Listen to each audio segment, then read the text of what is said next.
Bonjour à tous et bienvenue sur ma chaîne YouTube pour une nouvelle vidéo.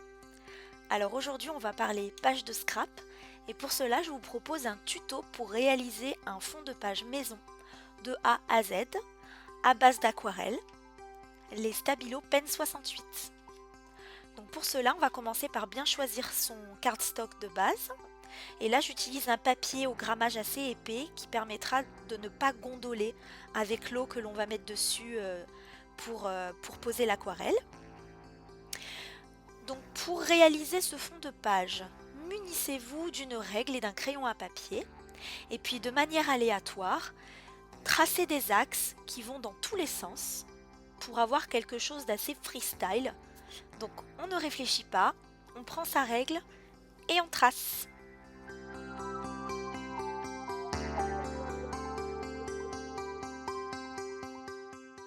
Une fois que mon fond est tracé, je vais utiliser ce support en plastique pour crayonner la couleur directement avec les feutres Stabilo.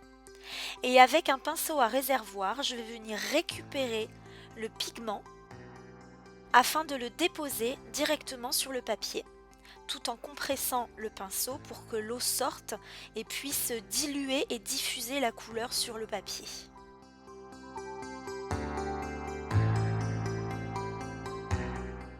N'hésitez pas à utiliser un essuie-tout si jamais vous déposez trop d'eau, ça permettra en fait d'absorber l'excès pour pouvoir réappliquer de la couleur par-dessus et ainsi jouer sur les nuances.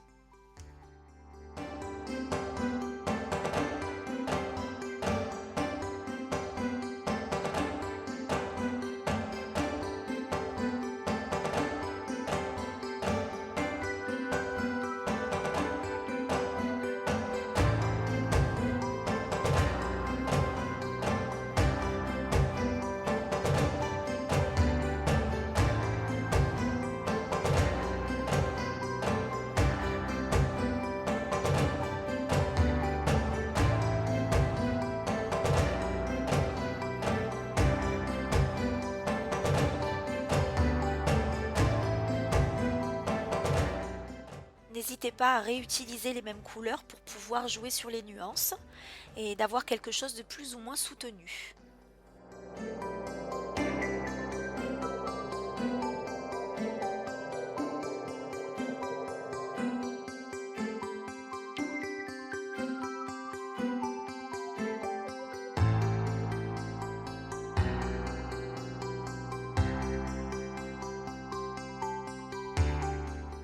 Une fois votre fond de page terminé, vous pouvez utiliser un heat gun pour accélérer le séchage ou tout simplement laisser votre page sécher à l'air libre. Passons maintenant à la mise en page avec donc l'utilisation d'un papier calque pour garder cette couleur de fond en transparence sur laquelle je vais tamponner un mot en plusieurs fois pour que ça fasse un effet fondu. Donc c'est-à-dire vous tamponnez plusieurs fois le tampon sans remettre d'encre entre deux tamponnages. Maintenant je vais pouvoir placer ma photo avec un petit point de colle au dos directement sur le calque. Et puis voilà, je vais découper une petite bande de calque avec mes ciseaux. Donc toujours pour avoir quelque chose de freestyle, je n'utilise que très rarement le massicot. Et pour fixer le calque sur le fond de page tout en ayant la possibilité de le retourner à tout moment, j'utilise une agrafeuse. En ce qui concerne les embellissements, donc je fais une petite sélection de die cuts qui sont d'ailleurs rangés dans la jolie boîte à compartiments que vous pouvez retrouver en détail sur ma précédente vidéo. Et une fois que j'ai sélectionné tous ces petits éléments que je vais ajouter sur ma page, il ne me reste plus qu'à leur trouver un emplacement et à les coller. Afin d'étoffer un peu la déco et de rajouter des éléments colorés, j'utilise des masking tape. Alors ça aussi ça fait partie de mes essentiels. J'adore poser tout le temps des petites touches pour que ça donne du peps et que ça fasse ressortir les autres embellissements.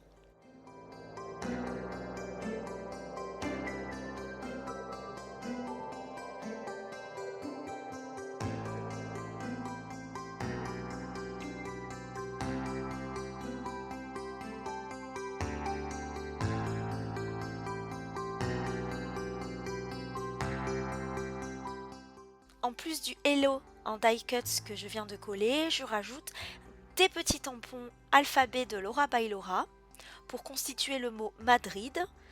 Donc ça vient directement compléter le titre avec une petite touche de masking tape, cette fois-ci en flèche.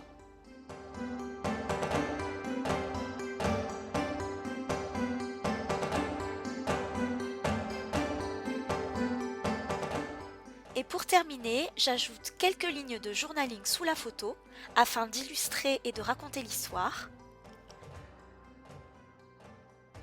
Et pour finaliser avec un petit peu de contraste, j'utilise du Color Shine Black Velvet pour ajouter des gouttelettes ça et là.